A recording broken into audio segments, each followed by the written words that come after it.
Hello again guys, welcome back to the channel. In today's video we're back in the Flybywire A320 mod. It's been a little while since I've had a chance to try out the Flybywire A320, and I believe that some fairly significant improvements have been made to the aircraft's flight model.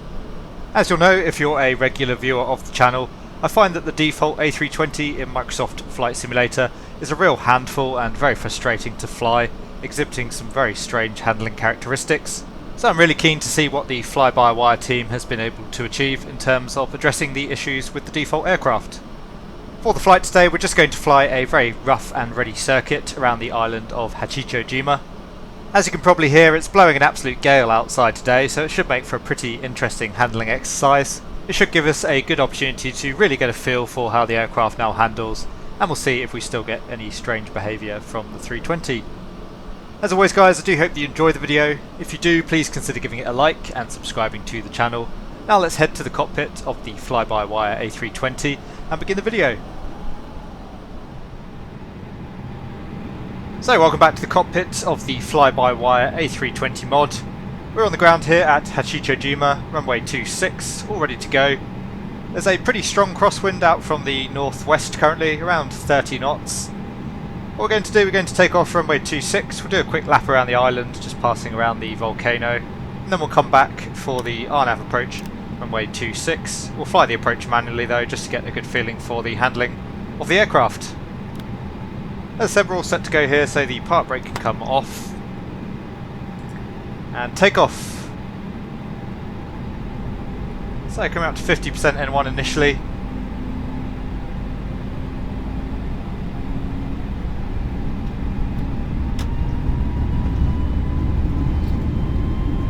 So that's Manflex 68, SRS runway, auto thrust blue.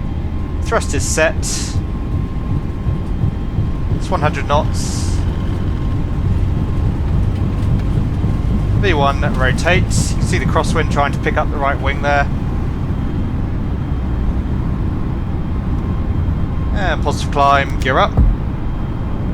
So overall the handling felt reasonable on the takeoff. Aircraft perhaps being a little bit more affected by the wind than I would expect, but overall not too bad. We'll come into track for now, so there's the track. I'll select 261. We'll go to the autopilot. So there's autopilot 1 and track. Autopilot very abrupt there, it's 1 to go. Speed out star. And just coming up on S speed, so speed checked. Flap 0, we'll start coming out towards the north now.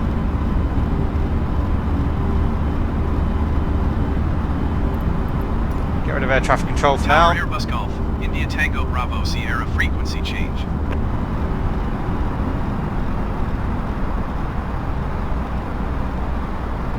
So we'll just come out to the north initially, and then as I said we'll track back round for waypoint, probably a CETA or maybe Sango to join the RNAV arrival.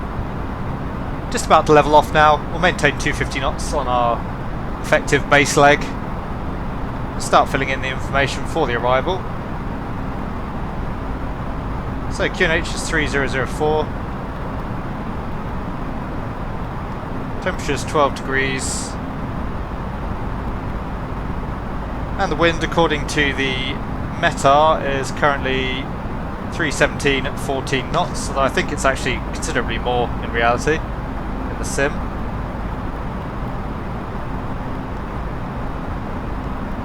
And we'll just call the MDA 500 feet. We won't activate the approach phase just yet. As I said, we'll leave the aircraft at 250 knots for now. I think we'll just come down on our base leg a little bit more and then we'll track back in towards waypoint Asita. Go auto brake low for the landing. There's out cruise. A little bit of cloud around, but we're good on the temperature, so we don't need the engine anti-ice. Come back into heading now. There's heading. And we'll start our turn onto what will effectively be our downwind leg.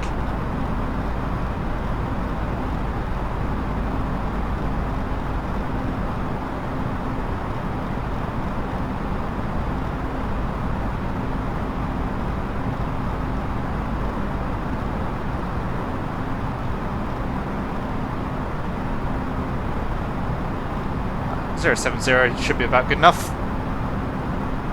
You can see it is pretty windy outside. You can see all the white caps on the water out below us.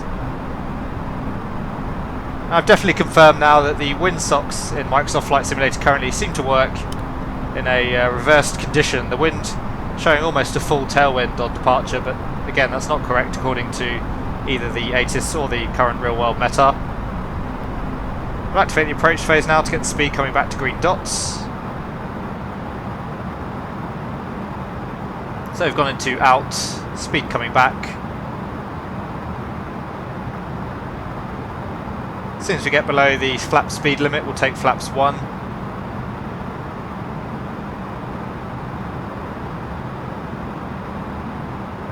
You'll notice we didn't run the after takeoff checklist. I just decided to leave the spoilers armed as we're coming straight back for the arrival.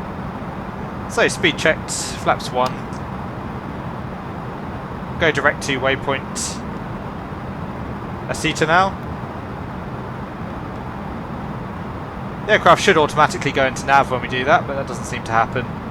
So there's nav, Asita, and you can see as well that the flight plan gets a little bit corrupted, so still a little bit of work to be done there. 17 miles to run. We'll descend down to 2,100 feet for the arrival.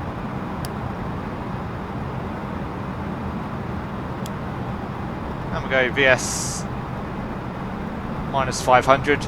Which again I've noticed doesn't actually get the aircraft descending. It looks like we have to go into open descent first and then come back into VS, which again is not accurate. It says VS minus 500 out blue, 2,100.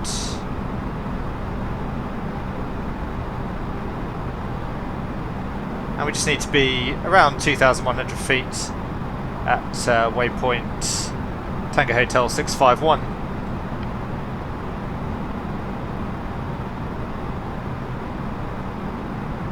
Advise the cabin crew. Cabin crew seats for that. And the approach checklist briefing is confirmed. ECAM status is checked.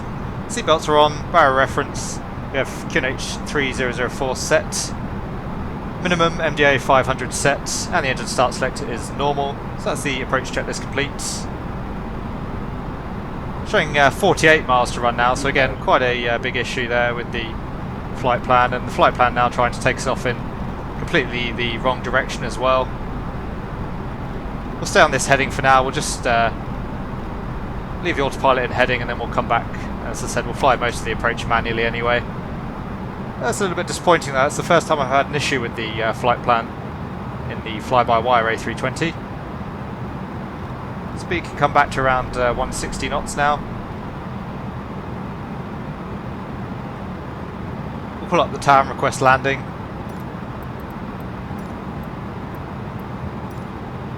Tower Airbus Golf, India Tango Bravo Sierra, 8 miles northeast to land. Airbus Golf, India Tango Bravo, Sierra Tower. Mid, straight and runway 26. QNH 30.03, wind 297 and 44. Make straight in runway 26 Airbus Tango Bravo Sierra. So you can hear the tower reporting a wind roughly 22 knots of crosswind there, so it should make the landing quite interesting. We'll take the gear down.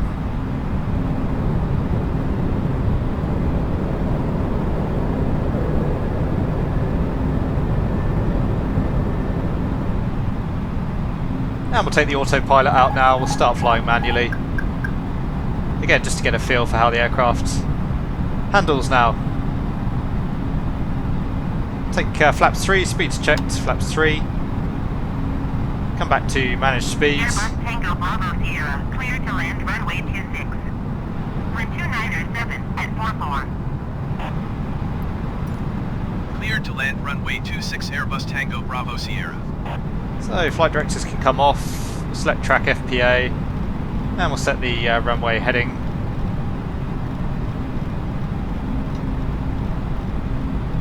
It's about 255 I believe.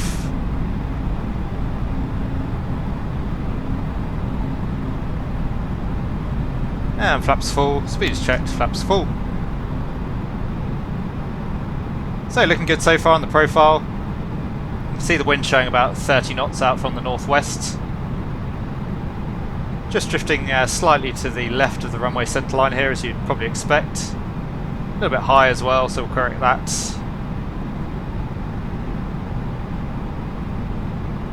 And the landing checklist. Cabin crew have been advised: auto thrust, speed, auto brake, low. And the ECAM memo, we have landing no blue, since the landing checklist completes. Overall, the aircraft handling quite nicely, I have to say. Performing broadly as I would expect. The controls feel a little bit lacking in responsiveness. But the real challenge is going to be for the landing. It'll be interesting to see if we're still getting that wing drop behaviour that I've become so used to in the default A320. We've got the speed right back at the approach as well, which usually tends to exacerbate the issue. So again, should be really interesting to see, especially with that crosswind. As checked, we're stable.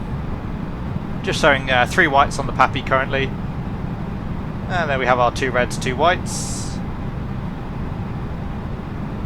Again, the controls feel a little bit lacking in responsiveness. The aircraft a little bit slower to respond than I would expect. But again, significantly improved from what I recall with the default A320. You can actually put in some aileron roll and not suffer any consequences. Just getting a touch low here. Let's check to 500. Having to juggle the controls a little bit with that wind, but overall it's fairly steady, which does make things easier. Minimum. Continue. 300. And just a little bit of a balloon there from the wind. Aiming at the touchdown zone. Everything looking okay. 50, 40, 30, 20, Coming back off the thrust. 10, Flaring the aircraft. 5. And there's a runway down there somewhere. We'll go full reverse, it's quite a late touchdown. Again, that wind wanting to kick us around, correcting that with the rudder. Not going to make the exit, so we'll have to taxi down to the end. Cancelling the reverse, and then we'll have to backtrack. So there you go guys, I do hope that you enjoyed our quick lap around the island of Hachijojima. Overall, my impressions of the Flybywire mod are really good. The aircraft seems to be coming along very nicely, and the handling certainly feels vastly improved over the default A320. The aircraft, particularly in the approach phase, has gone from being almost unflyable at approach speeds to now handling broadly as I would expect. The aircraft does still need some tweaking in terms of how it handles, but I'm sure that will come in good time.